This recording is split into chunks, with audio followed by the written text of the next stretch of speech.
Ah,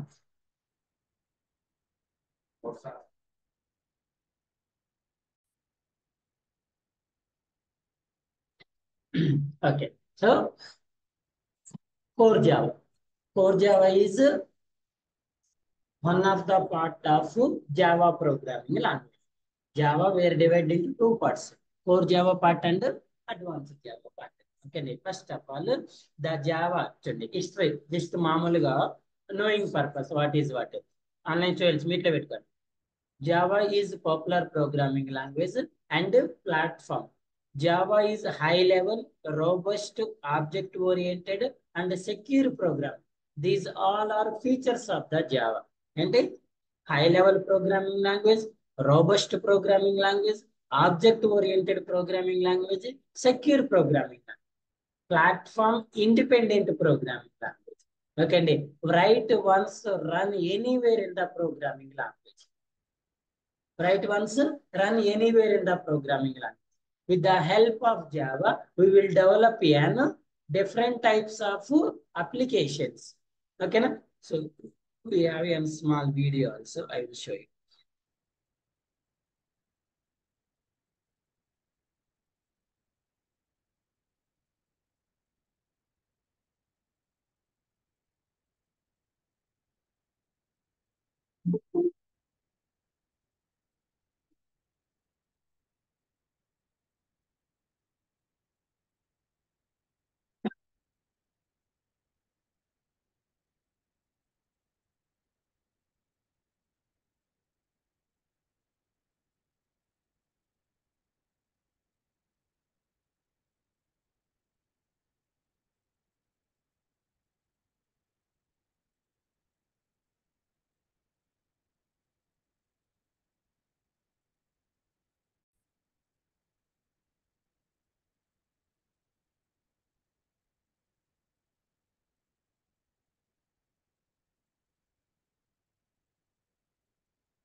Welcome to Volume Guidance. Today we will discuss about Java. So what is Java?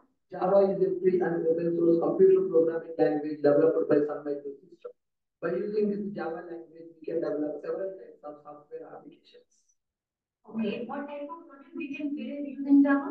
By using Java, we can develop standalone application, web application, and distributed application. Standalone application means which runs only in one machine like Notepad, Calculator, Eclipse, etc. Web application means multiple users can access the same application at a time. Example, Gmail, Facebook, IRCTC, YouTube, etc. Distributed application means one application will communicate with other application for reuse in the business service. MakeMyTrip application will communicate with IRCTC for train tickets. Google Pay, Phone Pay applications will communicate with the banking applications for the transactions. Okay, my last question is, what are the features of Java? There are many features available with Java language. Because of those features only, Java is very famous in the market. The first one, Java is very simple language. The syntaxes of the Java is very similar with C and C++. And Java is object-oriented programming language. Everything will be represented in the form of class and object. And the main advantage with the Java, it is platform independent programming language. That means if you develop Java program in one machine, we can run the program in any machine. The slogan for the Java, write once and run anywhere. Thanks for watching. Hello friends, come to us. Today we will discuss about Java. So what is Java? Java is a free and open source computer programming language developed by Sun Microsystems. By using this Java language, we can develop several types of software applications. Okay, what type of project we can build using Java? By using Java, we can develop standalone application, web application, and distributed application. Standalone application means which runs only in one machine like Notepad, Calculator, Eclipse, etc. Web application means multiple users can access the same application at a time.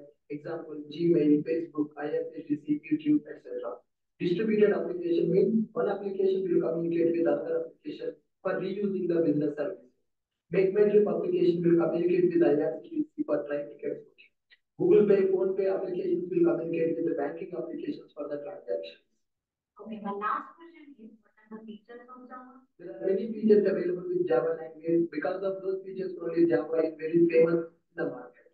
The first one, Java is very simple language. The syntaxes of the Java is very similar with C and C++.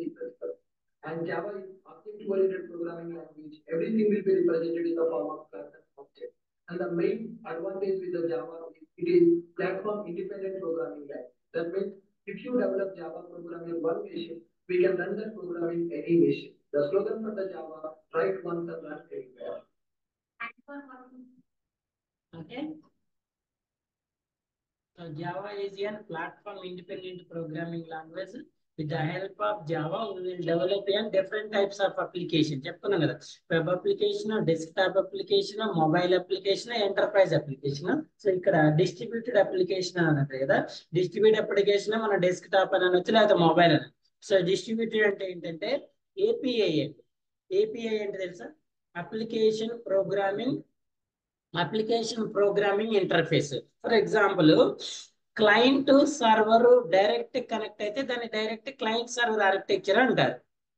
Okay అండి. ఇప్పుడు for example మీకు ఎస్బీఐలో account ఉందండి.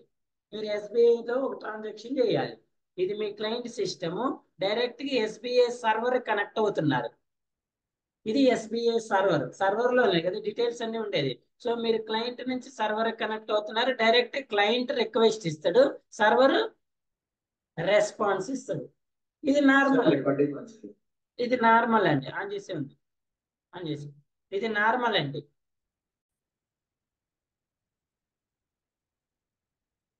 Okay చూడండి.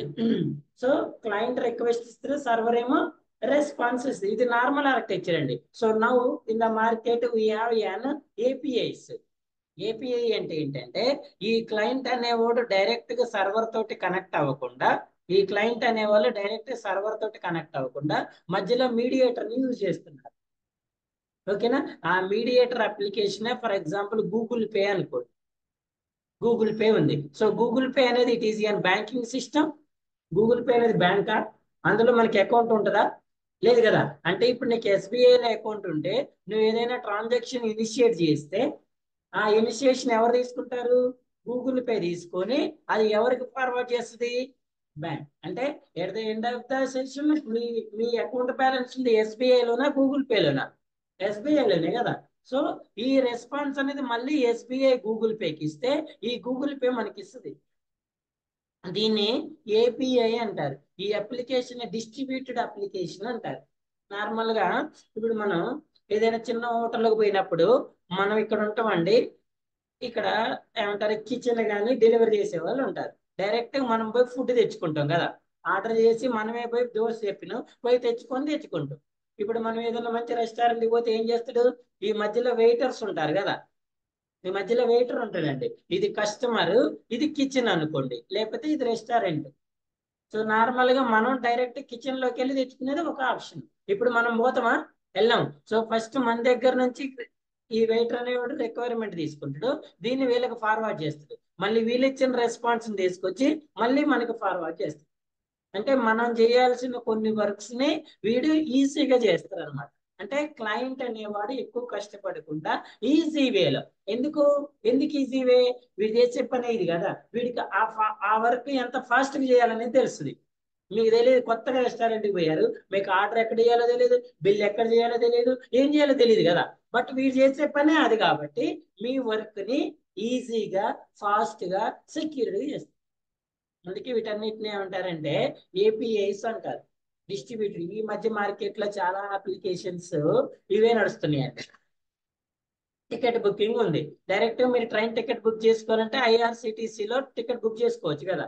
ఇంకా make my trip అనో ఇంకేదో number of apply. At the end of the session అవన్నీ IRCTC connect అవ్వాల్సిందే ఎవరైనా కూడా. అర్థమైందా?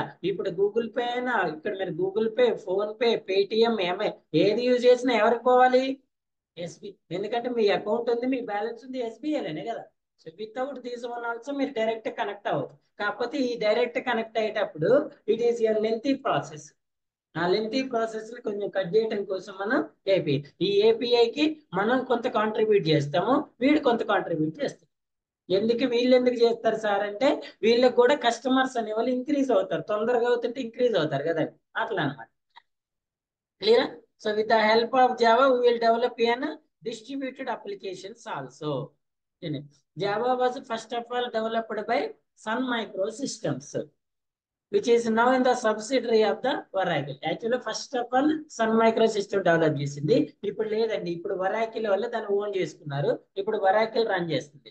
In the year of 1995 work on the language begin అని 1999 లో వర్క్ స్టార్ట్ చేసి 95 లో రిలీజ్ చేశారు. ఓకే, ఇంట్రడ్యూస్ చేశారు. The programming language was released under the name of ఓక్. 1995 లో రిలీజ్ చేసిన లాంగ్వేజ్ యొక్క నేమ్ ఏంటండి? జావా కాదు, first name okay. So developed by James Gosling, is the father of the Java. So major గా ఆ team ని మెయింటైన్ చేసేవాడు, ఆ మెయిన్ పర్సన్ ఎవరంటే James Gosling. Those are also team members అండి. జేమ్స్ గోస్లింగ్ ఒకటే డెవలప్ చేసినట్టే లేదు, వాళ్ళు కూడా టీం ఉన్నారు. ఆ టీమ్ లో one of the major person James Gosling. అప్పుడు వాళ్ళు రిలీజ్ చేసిన అప్లికేషన్ నేమ్ ఏంటండి? ఓక్. ఎప్పుడు చేశారు? 1995 లో. ఏ company? Sun Microsystems company. Knowing purpose, ఇంటర్వ్యూలో మేబీ రాకపోవచ్చు, వచ్చినా కూడా ఆన్సర్ చేయడానికి. Initially, the new language was called Oak. Under the window of James Gosling office, there was an oak tree which he liked a lot, and so he decided to name the new language in honor of the tree. Actually, ఈ application develop చేసిన company వచ్చేసి ఎక్కడంటే ఇది మన ఏమంటారు, coffee తోటలు ఉంటాయి కదా, కాఫీ తోటలు ఉంటాయండి, ఏదో ఏదో స్టేట్ ఉంటది, ఆ స్టేట్ లో ఉంటది అనమాట వీళ్ళందరూ కూడా. సో వాళ్ళ ఎన్విరాన్మెంట్ లో ఓక్ ట్రీ అంటారు. ఓక్ ట్రీ అంటే కాఫీ ట్రీ లాంటి ట్రీ ఉంటది. సో వీళ్ళు ఎప్పుడు కూడా ఆ సరౌండింగ్స్ లో తిరుగుతున్నారు కాబట్టి దానికి ఆ ట్రీ యొక్క నేమ్ పెట్టింది, ఇదే హిస్టరీ అని. Under the window of James Gosling office, there was an oak tree which he liked a lot. So he decided the name of new language in honor of the tree. When Sun Microsystems saw that the language worked well and could be made public, they decided the change names. ఎప్పుడైతే వాళ్ళు release చేసిన తర్వాత అది కొంచెం popular అవుతుంది, ఎక్కువ మంది use చేస్తున్నారు. సో ఆ ఓక్ అనేది చూడండి, since another programming language already had that name.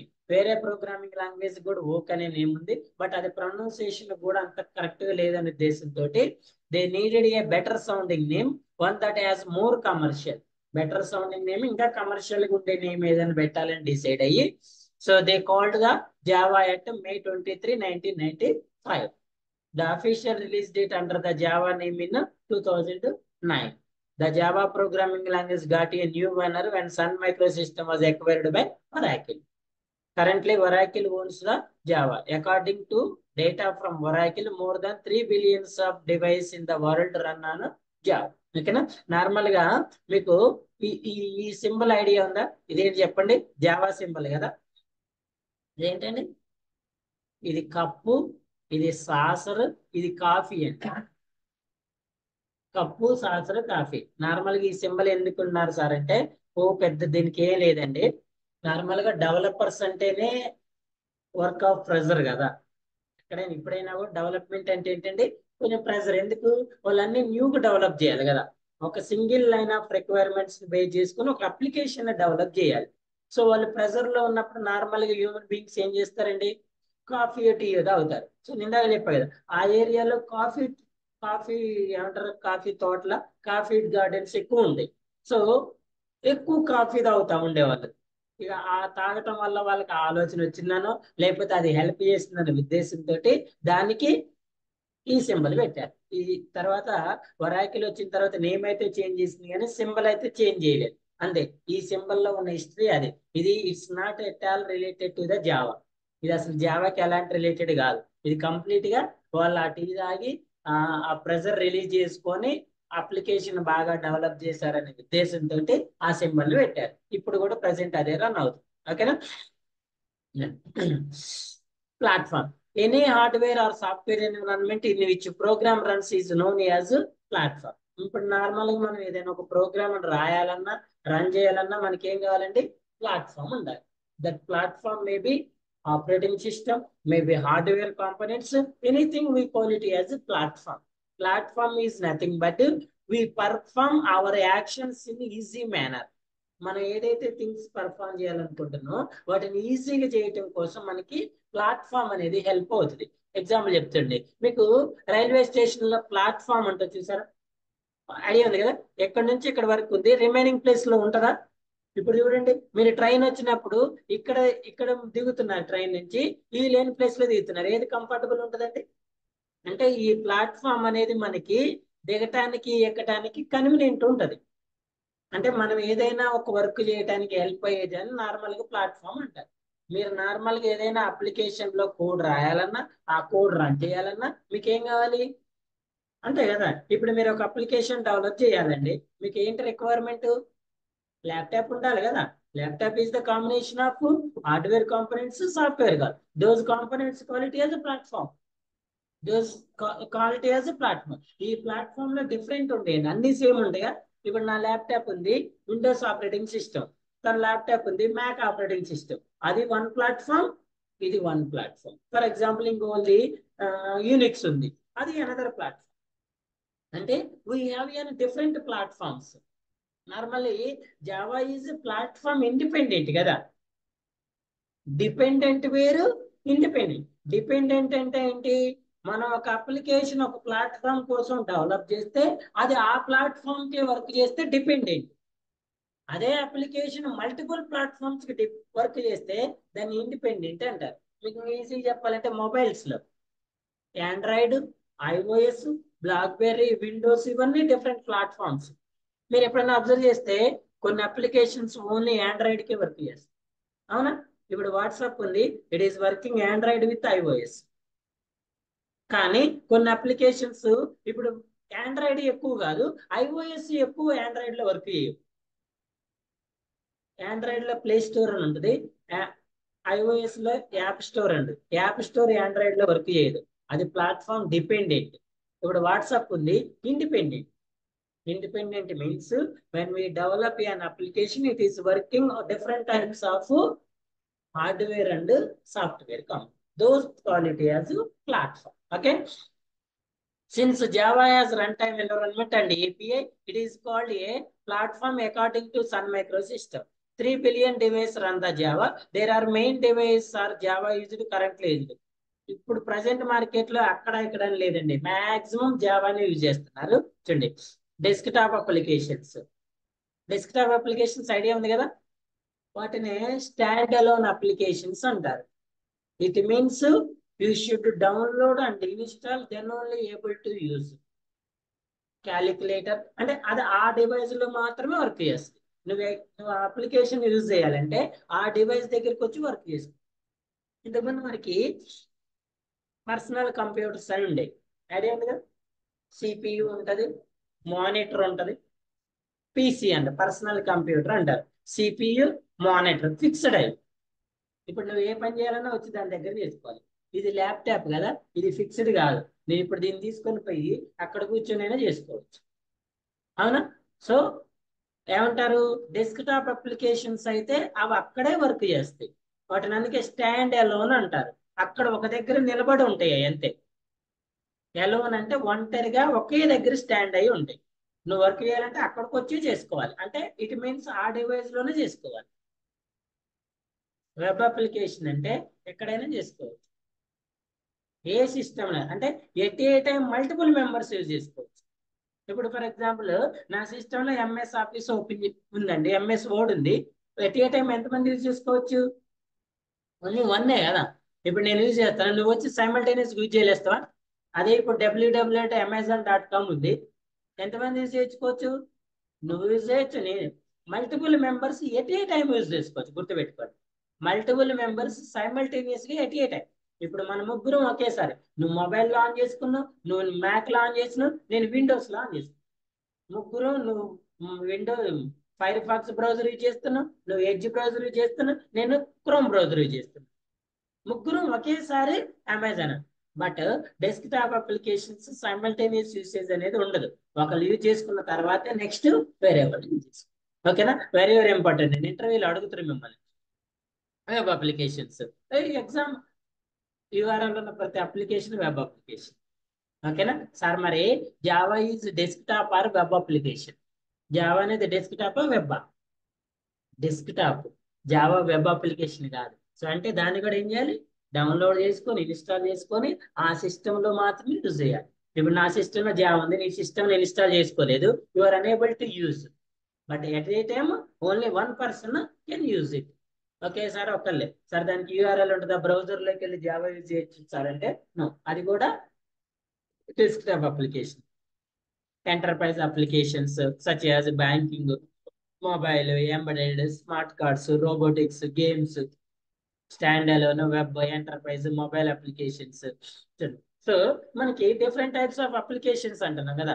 ఆ అప్లికేషన్స్ డెవలప్ చేయడానికి జావాలో డిఫరెంట్ టైప్స్ ఆఫ్ ప్లాట్ఫామ్ అనుకున్నాం కదండి. ఆ డిఫరెంట్ టైప్స్ ఆఫ్ ప్లాట్ఫామ్స్ ఉండేది. Standard edition, enterprise edition, mobile or micro edition. Normal గా డెస్క్టాప్ అయినా వెబ్ అప్లికేషన్ అయినా నార్మల్ అప్లికేషన్ డెవలప్ చేయడానికి స్టాండర్డ్ ఎడిషన్ యూజ్ చేస్తాం. అదే ఒక పర్టికులర్ ఆర్గనైజేషన్ కోసం ఎంటర్ప్రైజ్ అప్లికేషన్ డెవలప్ చేయడానికి ఈఈ ఎంటర్ప్రైజ్ ఎడిషన్ యూజ్ చేస్తాం. స్మాల్ డివైజెస్ కోసం అప్లికేషన్స్ ని డెవలప్ చేయడానికి ఎంఈ ఎడిషన్ ని యూజ్ చేస్తాం. నార్మల్ గా మనకి స్టాండర్డ్ ఎడిషన్ మాత్రమే ఓపెన్ సోర్స్. ఎంటర్ప్రైజ్ ఎడిషన్ కానీ మైక్రో ఎడిషన్ కానీ ఓపెన్ సోర్స్ కాదు. ఎక్కడో ఒక వర్షన్ మాత్రమే మనకి ఎంటర్ప్రైజ్ కనపడతా ఉంటది.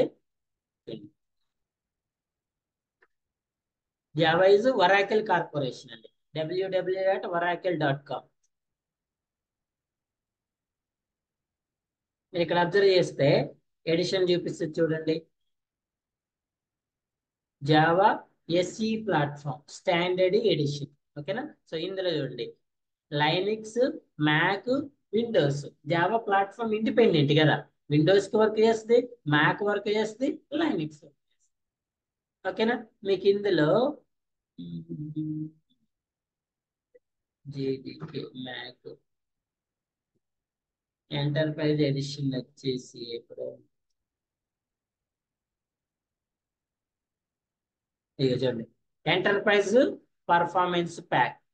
ఓన్లీ ఏ ఆపరేటింగ్ సిస్టమ్ కి సపోర్ట్ చేస్తుంది? లైనక్స్ మాత్రం.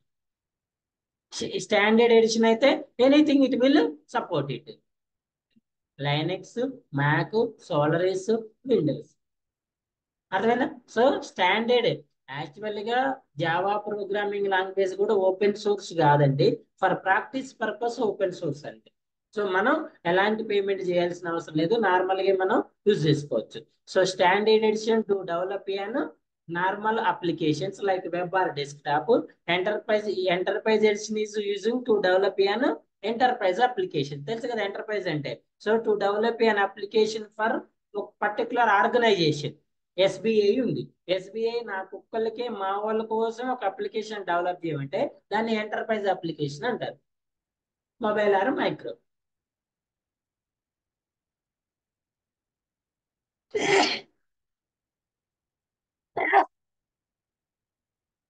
For Java, programmers who work with Java programming language is great demand in worldwide. Java programs who work for medium and large companies such as banks, insurance companies, large retailers, etc. In మనం domains గురించి చెప్పుకున్నాం కదా. With the help of Java programming language, we will develop an different domains.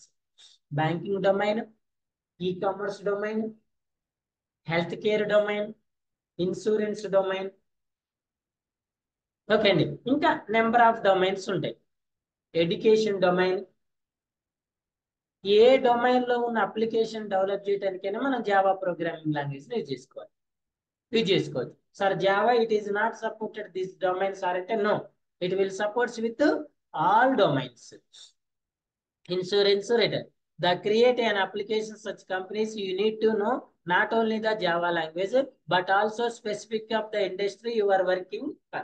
Every time a Java developer starts working at a new company, the programmer has to learn the specifies the new industry. That is only just next Java version. So 1995 లో Java first version release చేశారు అనుకున్నాం కదా. So in that time the version name of the Java is alpha and beta. Java means the name of the Java is JDK, Java Development Kit. మీకు ఇక్కడ చూడండి ఏమని ఉంటుందో జేడికే, జేడికే అని ఉంటుంది. జేడికే అన్న జావా అన్న ఒకటే, జావా యొక్క నేమే జావా డెవలప్మెంట్ కిట్ అంటారు. It is the combination of JRE and JVM. ఓకేనా, JDK means it is the combination of JRE and JVM and JIT, అందుకే దాన్ని జేడికే అంటారు. So next alpha beta. What is the meaning of version? అసలు version అంటే ఏంటి చెప్పండి? New update available ఉంది WhatsApp లో, అప్డేట్ చేసుకుంటే మీకు ప్లే స్టోర్ లో నోటిఫికేషన్స్ వస్తా ఉంటాయి. అవునా అవునా, అప్డేట్ చేసుకున్నాను అంటాడు. అసలు వర్షన్ అంటే ఏంటి చెప్పండి? వర్షన్ అంటే ఏంటి? వర్షన్ ఎప్పుడు రిలీజ్ చేస్తారు? నిన్న నిన్న డిస్కస్ చేసిన one thing is new features, second one is any disadvantages of previous version. Okay అండి, ఇప్పుడు for example WhatsApp application run అవుతుంది అంటే the developers of the WhatsApp working in that application are they are not working. ఇప్పుడు WhatsApp run అవుతుంది కదా, వాళ్ళు దాని మీద ఏదైనా వర్క్ చేస్తూ ఉంటారా? ఏదో రన్ అవుతుందని దాన్ని స్టాప్ చేస్తారా? వర్క్ చేస్తూ ఉంటారు కదా, గుర్తుపెట్టుకుని. ఏదైనా ఒక అప్లికేషన్ లైవ్ లోకి వచ్చిన తర్వాత దాన్ని కంటిన్యూస్ గా వర్క్ చేస్తూనే ఉండాలి. ఏం చేస్తారు సార్ కంటిన్యూస్ గా? ఆల్రెడీ అది రన్ అవుతుంది కదా. రెండు థింగ్స్ చేస్తారండి. మెయింటెనెన్స్ కామన్ ఉంటుంది. నెక్స్ట్ ఒకటి, ఇప్పుడు for example 15th version release చేశారు. రిలీజ్ చేసిన తర్వాత అందులో ఏదైనా ప్రాబ్లమ్స్ ఫేస్ చేస్తున్నారు కస్టమర్స్, ఆ ప్రాబ్లమ్స్ ని ఎలా రెక్టిఫై చేయాలనేది వర్క్ చేస్తారు. తర్వాత ఇంకా న్యూ ఫీచర్స్ ఏమి యాడ్ చేయాలనేది చూస్తారు. ఈ ప్రాబ్లమ్స్ లో కానీ సెక్యూరిటీ ప్రాబ్లం కానీ ఏది ఉన్నా కూడా వన్ థింగ్ ఆలోచిస్తారు, సెకండ్ వన్ న్యూ ఫీచర్స్ ఆలోచిస్తారు. ఈ రెండింటిని యాడ్ చేసి న్యూ వర్షన్ రిలీజ్ చేస్తారు. 16th రిలీజ్ చేశారు, మళ్ళీ 17th ఏం చేస్తారు? సేమ్ 16th లో ఏమైనా డిసడ్వాంటేజ్ ఉంటే వాటిని ఓవర్కమ్ చేస్తారు, మళ్ళీ new feature. At a time all new features ఒకేసారి రిలీజ్ చేయరండి, వన్ బై వన్ రిలీజ్ చేసుకుంటూ వస్తారు. మీరు వాట్సాప్ చూస్తే వాడు ఒక 1 వీక్ 10 days 15 days ఒక ఫీచర్ రిలీజ్ చేస్తూ ఉంటాడు. ఈ మధ్య ఏదో లాక్ పెట్టిండు, తర్వాత ఇంకేదో పెట్టిండు. ఈ మధ్య మన ఇమేజెస్ సెండ్ చేస్తే హెచ్డి ఇమేజెస్ సెండ్ చేయడం అనే ఆప్షన్ కూడా వచ్చింది. సో అవన్నీ న్యూ ఫీచర్స్ అన్నమాట. అంటే ఏదైనా ఒక అప్లికేషన్ లైవ్ లోకి వచ్చిన తర్వాత లైక్ హ్యూమన్ బీయింగ్ అన్నట్టే, దాన్ని మనం కంటిన్యూస్గా ఏం చేయాలి? ప్యాంపరింగ్ చేసుకుంటూనే ఉండాలి. మనోడు అన్నట్టు దాన్ని మెయింటెనెన్స్ కూడా చేయాలి. ఎందుకు మెయింటెనెన్స్?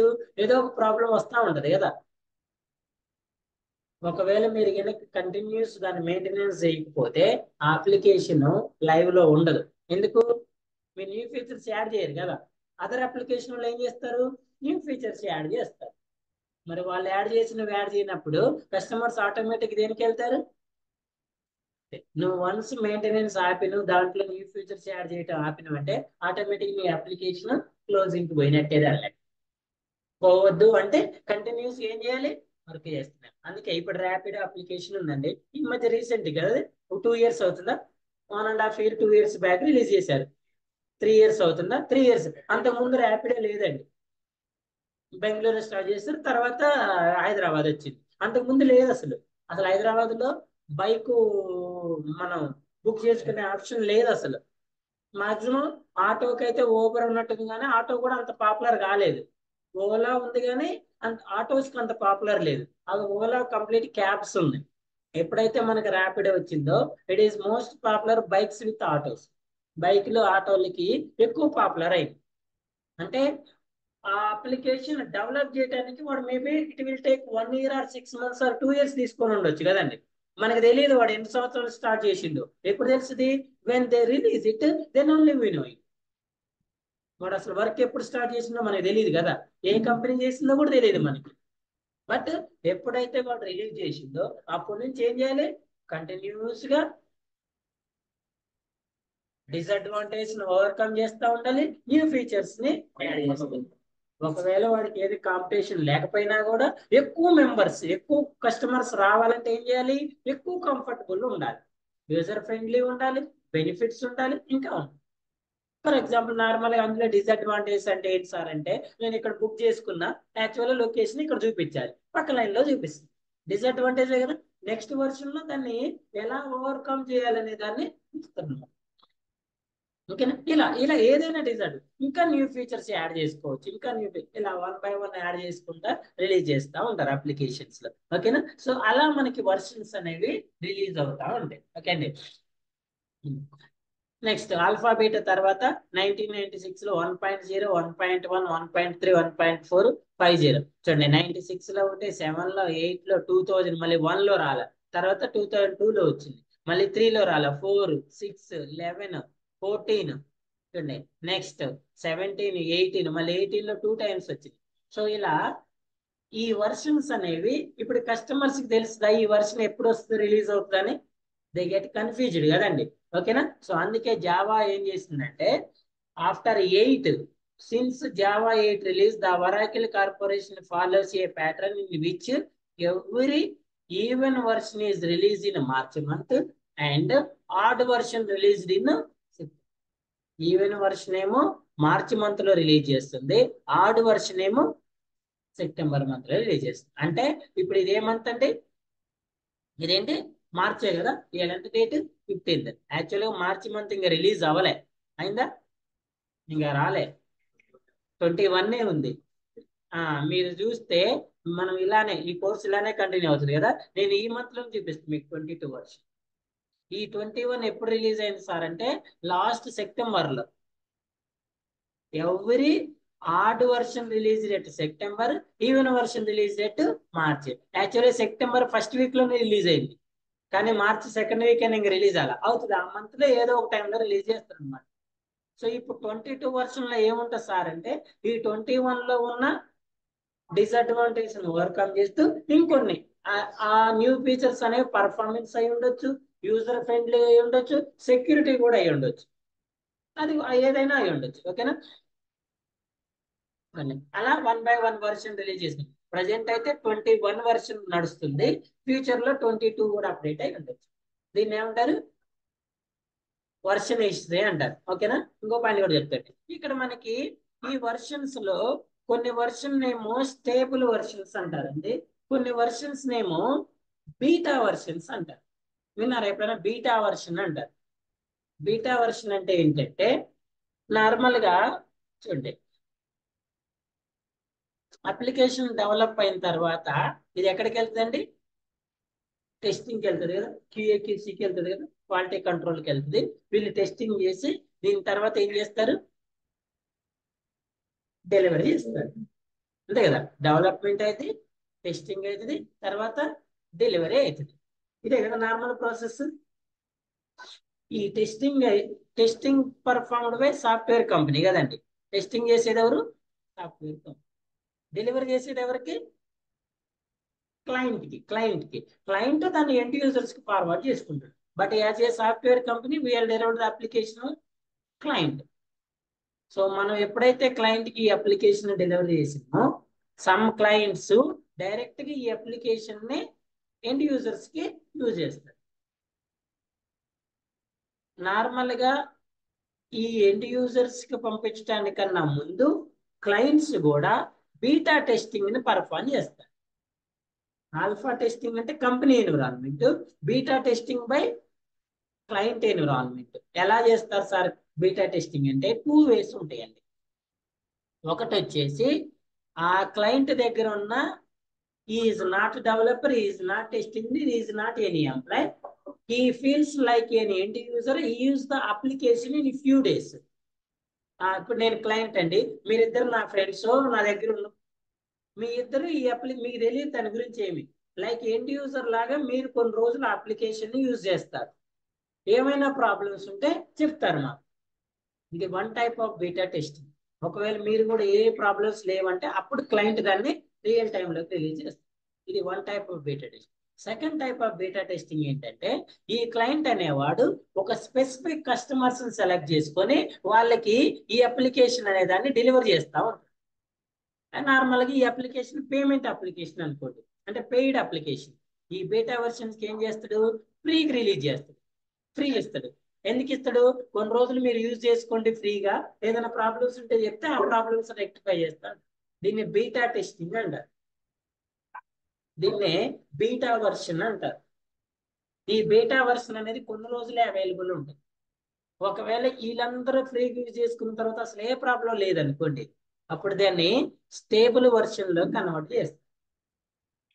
ఏం చేస్తారు? స్టేబుల్. ఒకవేళ వీళ్ళు యూజ్ చేసేటప్పుడు ఏమైనా ప్రాబ్లమ్స్ ఉన్నాయి అనుకోండి, ఆ ప్రాబ్లమ్స్ రెక్టిఫై చేసి మళ్ళీ న్యూ వర్షన్ రిలీజ్ చేస్తారు.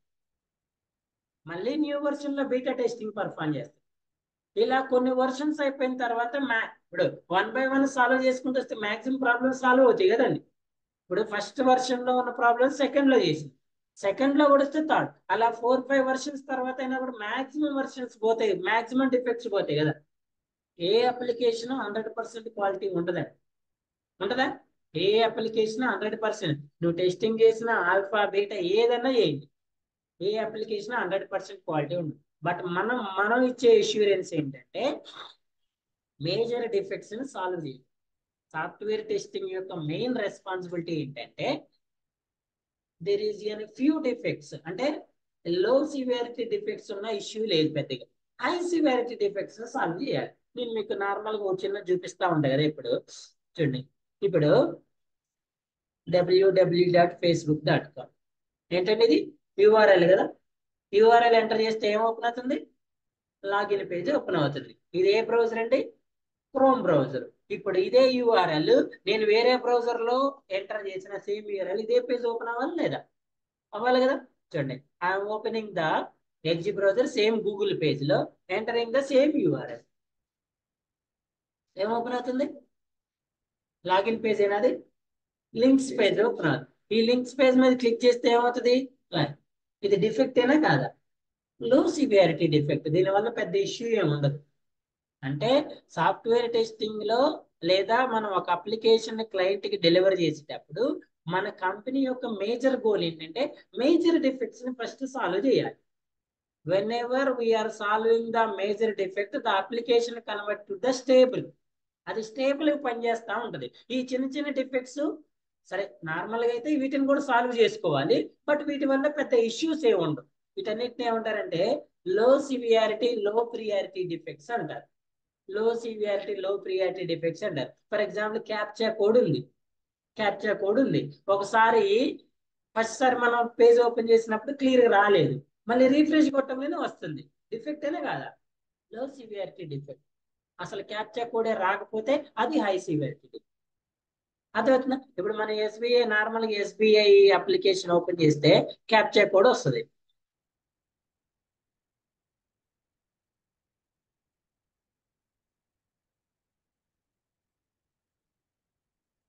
ఇక్కడ వచ్చిందా రాలేదా?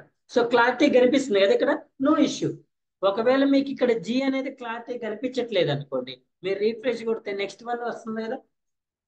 ఆ ఫస్ట్ ఆఫ్ ఆల్ అది కనిపించకపోవడం కూడా డిఫెక్టే. సో సెకండ్ టైం కూడా కనిపించలేదు, థర్డ్ టైం కొట్టినప్పుడు కనిపిస్తుంది అనుకోండి, నో ప్రాబ్లం కదా. డిఫెక్టే అది కూడా, but that is not a major defect. అది మేజర్ డిఫెక్ట్. అసలు ఆ క్యాప్చా కోడ్ అనేది మీకు కనిపించట్లేదు ఇక్కడ. ఇప్పుడు చెప్పండి, మీరు కనిపించకపోతే ఈ అప్లికేషన్ లాగిన్ చేయడం పాసిబుల్ అవుతుందా? దీని major defects. Major defects solve చేయటం ఫస్ట్ థింగ్. తర్వాత అందుకే ఎప్పుడైనా మనం టెస్టింగ్ చేసేటప్పుడైనా డెవలప్మెంట్ అయినా కూడా సివియారిటీ చెక్ చేసుకోండి. నువ్వు డెవలపర్ కి 10 డిఫెక్ట్స్ రిపోర్ట్ చేసి టెస్టింగ్ లేదు, 10 ఇమీడియట్ గా సాల్వ్ చేయడు.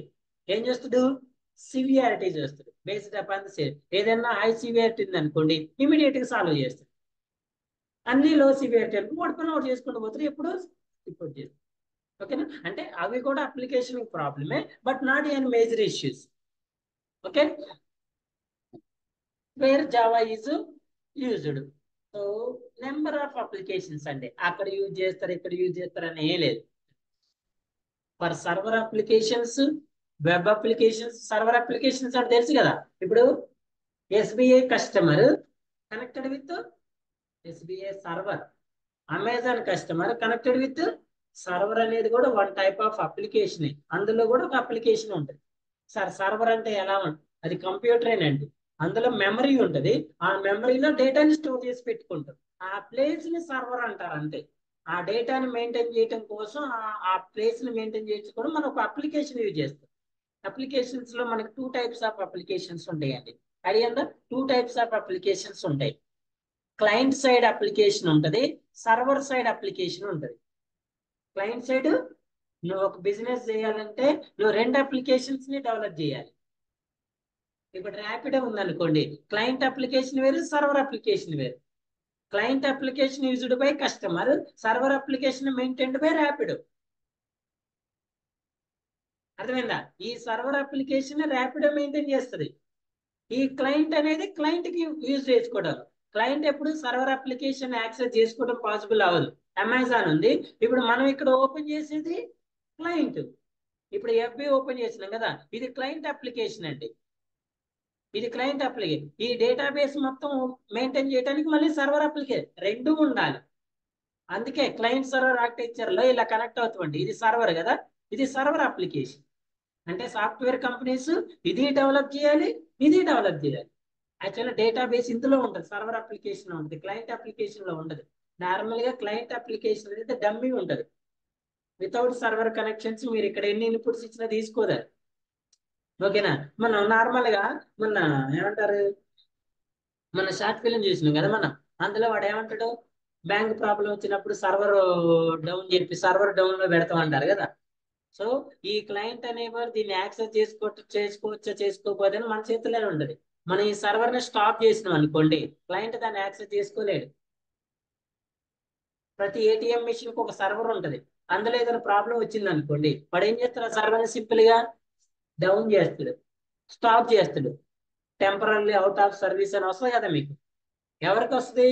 క్లయింట్ కి, కస్టమర్స్ కి. కస్టమర్ దాన్ని ఏం చేయలేడు. సర్వర్ ఆన్ లో ఉంటేనే కస్టమర్ యూజ్ చేసుకోలేదు. మనకి ఏటీఎం మిషన్ లో పైన కనపడేది క్లయింట్ అప్లికేషన్, దాని లోపల పనిచేసేది సర్వర్ అప్లికేషన్. ఈ క్లయింట్ కి సర్వర్ కి యాక్సెస్ ఉంటది. క్లయింట్ ఏమో రిక్వెస్ట్ ఇస్తాడు, సర్వర్ ఏమో రెస్పాన్స్ ఇస్తుంది. ఇందులో కూడా అప్లికేషన్, ఇది కూడా, అది కూడా వెబ్ అప్లికేషన్ ఉంటుంది, డెస్క్టాప్ ఏదైనా ఉంటుంది. అది కూడా దీన్ని మెయింటైన్ చేసే వాళ్ళు ఆర్గనైజేషన్. ఒక అప్లికేషన్ మెయింటెనెన్స్ చేస్తారంటారు చూసారా, ఆ మెయింటెనెన్స్ అంటే ఇదే. మెయింటైన్ చేయటం అంటే ఏంటి, వీడు ఇచ్చిన క్లయింట్ రిక్వెస్ట్ కరెక్ట్ రెస్పాన్స్ పోతుందా లేదా, 1000 రూపాయలు ఇచ్చినప్పుడు 1000 రూపాయలు విత్డ్రా అవుతుందా లేదా, స్టేట్మెంట్ అడిగినప్పుడు స్టేట్మెంట్ ఓపెన్ అవుతుందా లేదా. కొన్నిసార్లు బ్యాంక్ స్టేట్మెంట్ ఓపెన్ అయితే విత్డ్రా వస్తుంది, కొన్నిసార్లు విత్డ్రా ఓపెన్ అయితే ఏమంటారు, డిపాజిట్ అడుగుతాం. అది కరెక్ట్ అవుతుందా లేదా మెయింటెనెన్స్ చేస్తా ఉంటారు దీంట్లో. ఓకేనా? సో సర్వర్ అప్లికేషన్స్ ఉంటాయి, క్లయింట్ అప్లికేషన్స్ ఉంటాయి, రెండు ఉంటాయి. రెండు డెవలప్ చేయొచ్చు మనం జావా తోటి. Web application, trading applications, Android mobile applications, desktop applications, embedded systems. Embedded systems అంటే ఇప్పుడు మనం ఏటీఎం అండి, కార్డు పెట్టిన తర్వాత కార్డులో ఉన్న స్కానర్ ద్వారా చిప్ ద్వారా డీటెయిల్స్ అని చేస్తారు, వాటిని ఎంబెడెడ్ సిస్టమ్స్ అంటారు. లేకపోతే బయోమెట్రిక్ మిషన్ ఉంటుంది కదా, సెన్సార్ మిషన్. మన బయోమెట్రిక్ వ్యాలిడా కాదని మన రేషన్ కార్డులో వీటిలో ఇస్తారు సరే, వాటిని ఎంబెడెడ్ సిస్టమ్స్ అంటారు. Bank cards work on Java. Java works on different platforms. One of the most programming language in the world. Large demand in the current job market. Easy to learn and simple to use. Easy to learn and simple to use. Nakla చెప్పింది కదా. Simple syntaxes we have. Simple syntaxes we have. Open source and free. ఇప్పుడు మీరు installation చేసుకొని pay చేయాల్సిన అవసరం లేదండి. Secure, fast and powerful. Use community support. Object-oriented language gives clear structure to program and allows code be reused, lowering development costs. Java object-oriented programming language antana, that is the main feature of the Java. Object-oriented valla first and main advantage is reusability. Reusability అంటే ఏంటంటే, మనం for example చూడండి, ఇక్కడ ఒక 10 lines of code రాసినామండి. మనం ఒక application develop చేస్తున్నాం, ఒక ఫంక్షనాలిటీ వచ్చింది. ఈ ఫంక్షనాలిటీకి 10 లైన్స్ ఆఫ్ కోడ్, ఎల్ఓసి అంటారండి. ఎల్ఓసి అంటే lines of code. 10 lines of code రాసిన నువ్వు డెవలప్ చేసుకుంటా పోతా ఉంటాను. ఒక అప్లికేషన్ లో ఒక ఫంక్షనాలిటీ రిపీట్ కావద్దనే రూల్ ఉంటుందా? రిపీట్ కావద్దనే రూల్ ఉంటుందా? ఇప్పుడు ఒక బటన్ ఉందండి, బటన్ కి మీరు కోడ్ రాశారు. ఇలాంటి బటన్స్ ఇంకోసారి రావా మనకి అప్లికేషన్? నెంబర్ ఆఫ్ వస్తాయి కదా. ఇప్పుడు మీకు ఇదే కోడ్ మళ్ళీ వస్తే మీరు మళ్ళీ 10 లైన్స్ ఆఫ్ కోడ్ రాయాలి కదా. అంటే ఇప్పుడు ఈ కోడ్ నియరెస్ట్ సేమే ఉంటుంది కదా. ఎలాంటి బటన్స్ మనకి 10 వస్తే మీరు 10 సార్లు రాస్తే 10 100 లైన్లు అయితే కావాలి. If you don't have reusability option, you should write all the code again and again. ఇప్పుడు ఈ కోడ్ ని ఏమంటారంటే రిపీటెడ్ కోడ్ అంటారు. ఈ కోడ్ ని ఏమంటారండి? రిపీట్ అవుతుంది. సో రిపీట్ అయితే డిసడ్వాంటేజ్ ఏంటి సార్? ఫస్ట్ ఆఫ్ ఆల్ మరి ఎన్నిసార్లు రాస్తే టైం వేస్ట్ కదండి. ఏమవుతుంది? డెవలప్మెంట్ టైం అనేది ఇంక్రీజ్ అవుతుంది. 10 లైన్లు రాయడానికి గంట పడితే 100 లైన్లు రాయడానికి ఒక రోజు మొత్తం పడుతుంది కదా వాడికి. 6 months లో కంప్లీట్ అయ్యే అప్లికేషన్ డెవలప్మెంట్ 1 year పోతుంది. అర్థమైందా? అది ఫస్ట్ వన్. సెకండ్ వన్ ఏంటి? ఈ లెంత్ ఆఫ్ ద కోడ్ అనేది అప్లికేషన్ పర్ఫార్మెన్స్ మీద ఎఫెక్ట్ చూపిస్తుంది. ఎప్పుడైనా మనం కోడ్ రాసిన తర్వాత ఫస్ట్ కంపైల్ చేస్తామండి, కంపైలేషన్ తర్వాత ఎగ్జిక్యూషన్ చేస్తాం.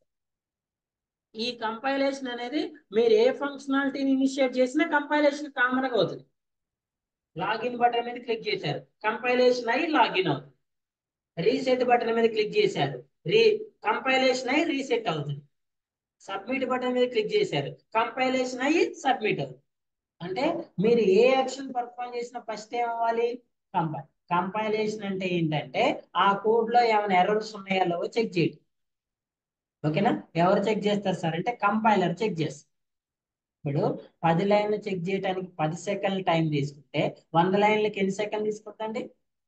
100 సెకండ్లు తీసుకున్నట్టే కదా. అంటే నీకు ఇక్కడ 10 లైన్ల కోడ్ లో 10 సెకండ్ల అవుట్పుట్ వస్తుంది. ఇక్కడ 100 లైన్ల కోడ్ లో ఎంతసేపు వస్తుంది? 100 సెకండ్స్ టైం తీసుకోండి. ఇప్పుడు నార్మల్ గా యాజ్ ఏ ఎండ్ యూజర్ మన కస్టమర్స్ మనకు కావాల్సింది ఏంటండి? ఈజీ అండ్ క్విక్ రిజల్ట్ కదా. ఈజీ అండ్ క్విక్ కదా. ఏదైనా ఒక అప్లికేషన్ మీరు ఇన్పుట్ ఇచ్చిన తర్వాత తిరుగుతా ఉందనుకోండి, మనం స్టేబుల్ వెయిట్ చేస్తామా? చెయ్యం. ఎందుకు? మనకి ఫాస్ట్ గా రావాలి. ఈ అప్లికేషన్ తిరుగుతా ఉంది, వేరే అప్లికేషన్ ఫాస్ట్ గా అవుట్పుట్ వస్తుంది, దానికే వెళ్తాము. అదేనా? కస్టమర్ అనేవాడు ఎప్పుడు కూడా వెయిట్ చేయాలని కోరుకోడు కదా. ఆ వెయిటింగ్ అనేది మనం రిజాల్వ్ చేయాలి అంటే లెంత్ ఆఫ్ ద కోడ్ ఏం చేయాలి? డిక్రీజ్ చేయాలి. మరి డిక్రీజ్ చేయాలంటే 100 కోడ్ ఉంది సార్, దాంట్లోకి 20 డిలీట్ చేసేనా అంటే యాక్చువల్ ఫంక్షనాలిటీకి ఎఫెక్ట్ లేకుండా లెంత్ ని డిక్రీజ్ చేయాలి. అంతేగాని ఉన్న కోడ్ లో సగం కోడ్ డిలీట్ చేస్తారు సార్, సగం ఉంటే సరిపోద్ది అంటే మనకి అప్లికేషన్ రన్ అవ్వదు కదా. యాక్చువల్ ఫంక్షనాలిటీకి ఎఫెక్ట్ రాకుండా కోడ్ లెంత్ ఏం చేయాలి? రెడ్యూస్ చేయాలి. ఆ రెడ్యూస్ చేయడం కోసమే మనం కోడ్ రీయూజబిలిటీ అనే ఆప్షన్ యూజ్ చేస్తాం. అది ఆబ్జెక్ట్ ఓరియంటెడ్ యొక్క మెయిన్ ఫీచర్. దీనివల్ల మనకి యూజ్ ఏంటి సార్ అంటే first very very important reusability. ఇప్పుడు ఈ 10 lines of code first time రాశారు, మీకు 10 సార్లు అవసరం లేదు కదా, మిగిలిన 9 సార్లు ఏం చేస్తారు? రీయూజ్ చేసుకుంటారు. ఈ రాయటానికి 10 లైన్లు పడితే ఇది రీయూజ్ చేయడానికి 2 or 3 లైన్సే పడుతుంది. అంటే ఎంత కోడ్ తగ్గుతుందండి? 7 lines of. 10 సార్లు రాస్తే 10 7 70 లెంత్ ఆఫ్ కోడ్ అనేది తగ్గుతా ఉంటుంది. ఆబ్జెక్ట్ ఓరియంటెడ్ లో ఉన్న మెథడ్స్ కావచ్చు, ఇన్హెరిటెన్స్ కావచ్చు, పాలిమార్ఫిజం కావచ్చు, డేటా అబ్స్ట్రాక్షన్ కావచ్చు, ఓవర్లోడింగ్ ఓవర్ రైడింగ్ కావచ్చు, ఇవన్నీ ఎందుకు వెళ్ళిపోతాయి సార్ అంటే first one is code reusability. ఒక మెథడ్ ని నువ్వు 10 సార్లు కాదంటే 10 సార్లు యూజ్ చేసుకోవచ్చు. నాకు ఒక అప్లికేషన్ లో ఎడిషన్ అనే ఫంక్షనాలిటీ 10 times ఉంది, ఒక్కసారే కోడ్ రాయి, మిగిలిన 9 times ఏం చేసుకోవచ్చు? రీయూజ్ చేసుకోవచ్చు. అది ఓన్లీ ఆబ్జెక్ట్ ఓరియంటెడ్ లో మాత్రమే పాసిబుల్. నువ్వు రీయూజ్ చేసుకోకపోతే లెంత్ ఆఫ్ ద కోడ్ అనేది ఇంక్రీజ్ అవుతా ఉంటుంది. ఎప్పుడైతే కోడ్ ఇంక్రీజ్ అవుతుందో ఆటోమేటిక్ కంపైలేషన్ టైం అనేది ఇంక్రీజ్ అవుతుంది. ఇంక్రీజ్ అయితే కస్టమర్ వెయిటింగ్ టైం ఇంక్రీజ్ అవుతుంది. అది అప్లికేషన్ యొక్క పర్ఫార్మెన్స్ మీద ఎఫెక్ట్ చూపిస్తా ఉంటది. మన ఇప్పుడు ప్రజెంట్ మార్కెట్ లో మనకి ఏమంటారు రిక్వైర్మెంట్స్ అనేది సింపుల్ రిక్వైర్మెంట్స్ ఉండవండి. ఒక థింగ్ ని మనం డిఫరెంట్ మెథడ్స్ లో ఎస్యూమ్ చేస్తాం, ఎక్స్పెక్ట్ చేస్తూ ఉంటాం. ఒక అప్లికేషన్ ఒక ఫంక్షనాలిటీని మనం నెంబర్ ఆఫ్ మెథడ్స్ లో ఎక్స్పెక్ట్ చేస్తూ ఉంటాం. అన్ని మెథడ్స్ కి కోడ్ రాసినప్పుడు ఆటోమేటిక్ అప్లికేషన్ అనేది మీరు ఇప్పుడు చూడండి, ఇది నార్మల్గా ఇప్పుడు ఇది సింపుల్ కోడే ఉంటది కదా, ఎందుకు థింగ్స్ అనేది స్మాలెస్ట్ ఉన్నాయి కదండి, ఇవి కూడా కొంచెం ఈజీ. అదే మీరు అమెజాన్ చూడండి, అది సింపుల్ ఉంటుందా? ఇందులో ఎన్ని ఫ్రేమ్స్ ఉంటాయి, ఎంత డేటా ఉంటది, ఎన్ని ఉంటాయి, అసలు ఏది, ఎన్ని వీడియోస్ ఉంటాయి, ఎన్ని ఆడియోస్ ఉంటాయి, ఎన్ని బ్యాంకింగ్ సిస్టమ్స్ ఉంటాయి, ఆ, ఎన్ని ప్రొడక్ట్స్ డీటెయిల్స్ ఉంటాయి. ఈ అప్లికేషన్ డెవలప్ చేయటం అనేది ఇప్పుడు దీనికోసం చూడండి, ఒక పేజ్ కోసం అంటే ఇక్కడ మనకు కనపడే ఒక పేజ్ కోసం లెట్స్ అస్యూమ్ ఇట్, ఎంత కోడ్ రాయాల్సి ఉండొచ్చు. అసలు వాడు ఎక్కడ రాసిందో తెలుసుకోవడానికి కూడా వాడికి చాలా రోజులు పడుతుంది.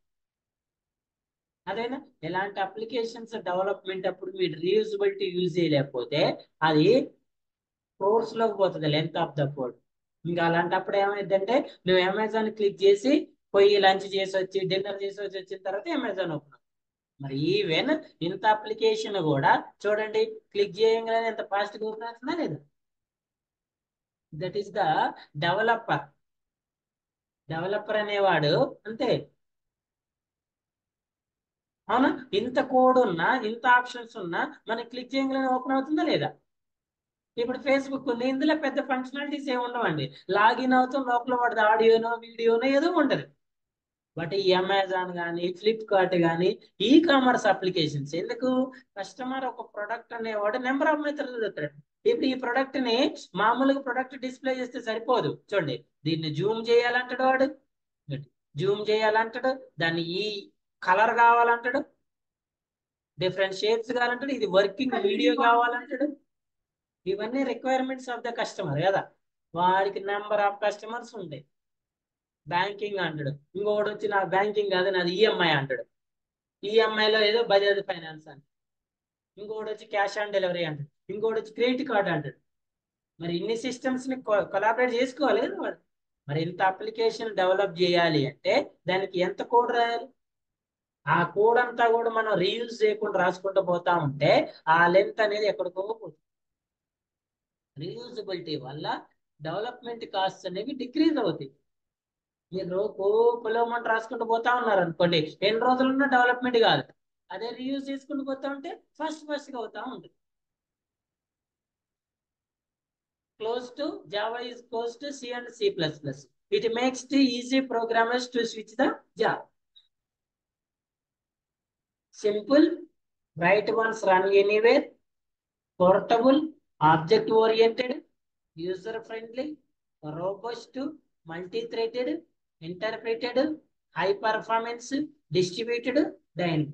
ఈ ఫీచర్స్ గురించి క్లియర్ గా చెప్తా వన్ బై వన్. ఇట్లాగా మళ్ళీ ఒక సెషన్ ఉంటుంది అన్ని. పోర్టబిలిటీ అంటే ఏంటి, డైనమిక్ అంటే ఏంటి, రైట్ వన్స్ రన్ ఎనీవేర్ అంటే ఏంటి, అవన్నీ వన్ బై వన్ చెప్తాయి. ఇంటర్ప్రిటెడ్ అంటే ఏంటి, ఓకేనా. Differences between C and C++ and Java, because Java program is developed based upon the C and C++. Okay na? So next session lo features with differences discuss చేసిన తర్వాత next session లో Java installation చెప్తాం. Installation చెప్పిన తర్వాత basic programming చెప్తాం. Okay, any questions?